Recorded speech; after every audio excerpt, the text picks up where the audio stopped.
Ladies and gentlemen, welcome back to the channel. I'm Lennon Highcast, and welcome back to another guide video for Rome 2. So today we are discussing how to best ambush in Rome 2. So ambushing can be as easy as putting your army into an ambush stance and hoping for the best, but there are a lot of tips and tricks that you can use to improve your ambushes.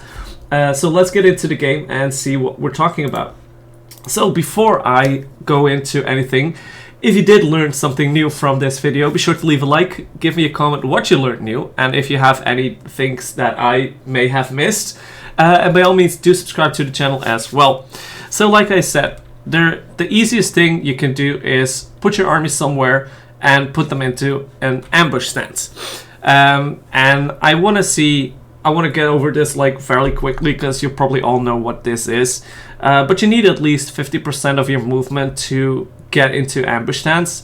And blah, blah, blah, blah, blah. There's not much more interesting that is. So if we look at the terrain, and you probably know this as well, if I would put my army over here and get into ambush, it says it has a light forest terrain, which means my ambush success chance is 55%, which is pretty decent. But different terrains have different ambush success chances. So for, let's say over here, this is just grassland, which obviously an army would be easier to spot. So ambush success chance is only 25%. And if we move that upwards to like somewhere in like dense forest, which I cannot see right now, I believe over here, that is a denser forest, but I cannot see the success chance there. But like in a denser forest, success chance would be bigger. So let's say I put my army over here and put them in ambush stance. So of course, it would be best if you know there's an army heading your way, trying to intercept it. So the best way to intercept an army is leaving a vulnerable settlement. Like for, let's say, this settlement, or let's say the settlement is mine, and I know there's an army on its way, but it's hesitant to attack. So I put my army in ambush stance, so it doesn't see this army. So the AI is incentivized to try to take the city which is undefended. And that is where the ambush comes in. So that is, first things first, the easiest way to clear an ambush, or to set up an ambush. That's probably the better way to describe it.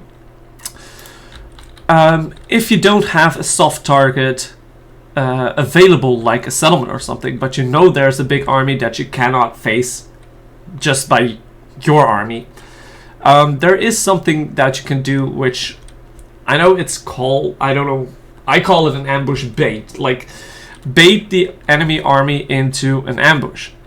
So what you want to do with that is then try to take a smaller army, let's say either just a general unit, or you can put like a couple of units in there. So let's say put like 3 units in there. It's like there are 2 20 stack enemy 20 stacks over here, which I cannot clear, but I cannot also not incentivize them to walk into my ambush. So what I do is I take a smaller army that is much more vulnerable. So an enemy 20 stack would be like, this is easy, let's attack it. And then I would put it right behind my own army. And you could even like give more incentive to start raiding. Because like a weak raiding army will, in my case, in my last few campaigns, like 80% of the time, the AI will try to take this army out, just because it's a nuisance, it's a small army. And what you do is you put your big army in ambush mode, in ambush stance, in front of that army.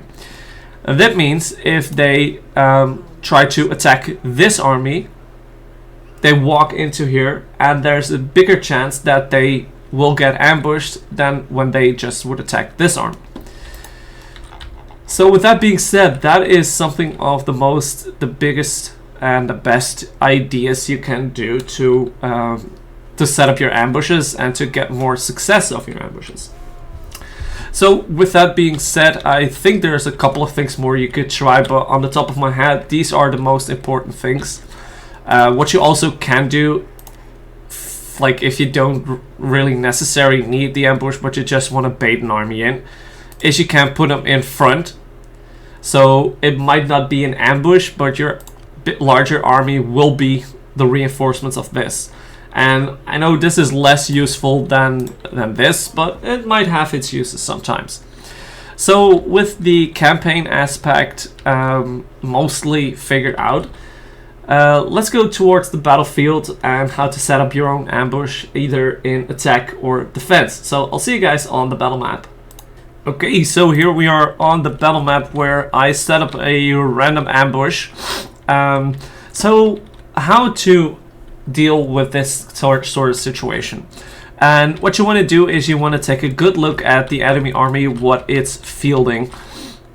And what I usually try to do is set up in a way that I can either crush them in between two sides, or that I can draw them out somewhere.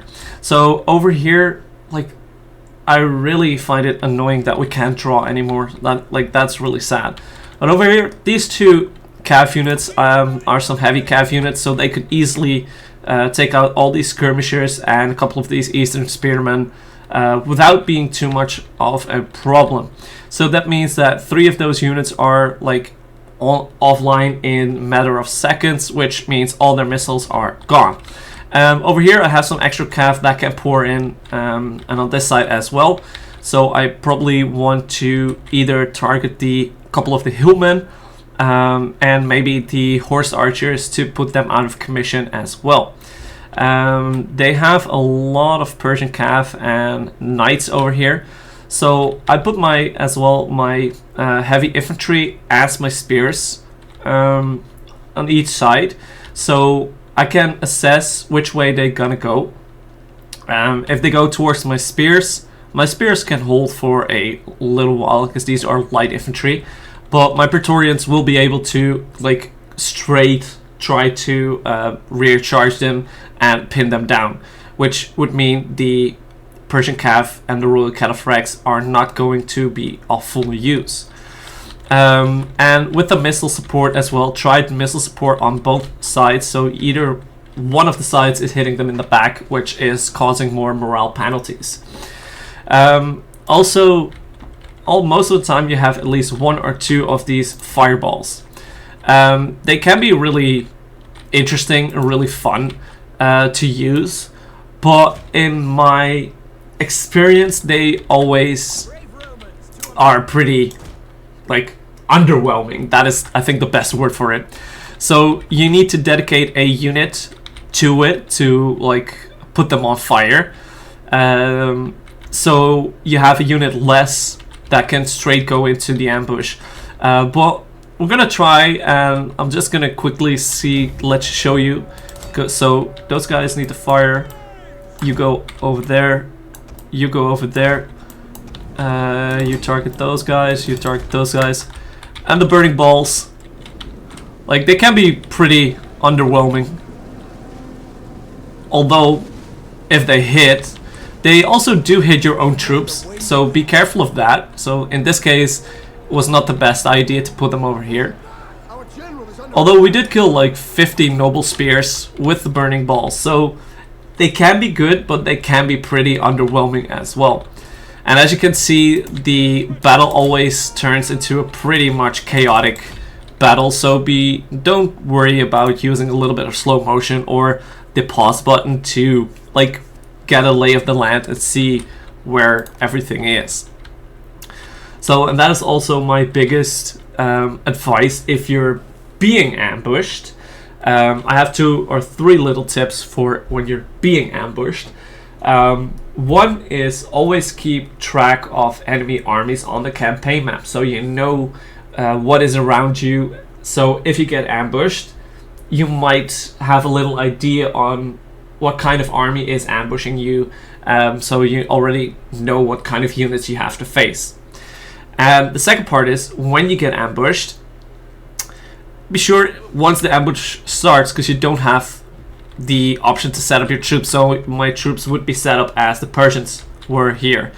My advice would be, if you're not playing on Legendary, just use the slow-mo and the pause button to assess the situation, see where everything needs to go, and put your orders in from there. And someone might call that cheese or cheating, but I would call just giving yourself a little bit of time to assess the situation and make the best out of it. But if you don't want to use that, then it's just gonna have to be a split-second decision. Just go play and try to do everything as it comes in. Try to handle everything in that split second, which can be a pretty fun challenge as well. So with that being said, I think I covered most of the things that I wanted to. And I know this is a little bit of a short video, but I cannot drag this out too much without being like really boring. So with this being said, I hope you guys enjoyed. I hope you guys may have learned something new or get a refresher on how everything works. And if you did learn something, or if you did found this interesting or intriguing, no, informative, that's probably the best word. Be sure to leave a like on the video, comment down below if you have any more tips or tricks that I might have missed. And by all means, do subscribe to the channel. It's greatly appreciated. We are well on our way to crushing every goal this year. So let's do it. So thank you guys for watching, and I hope you guys enjoyed, and I'll see you guys next time. Peace.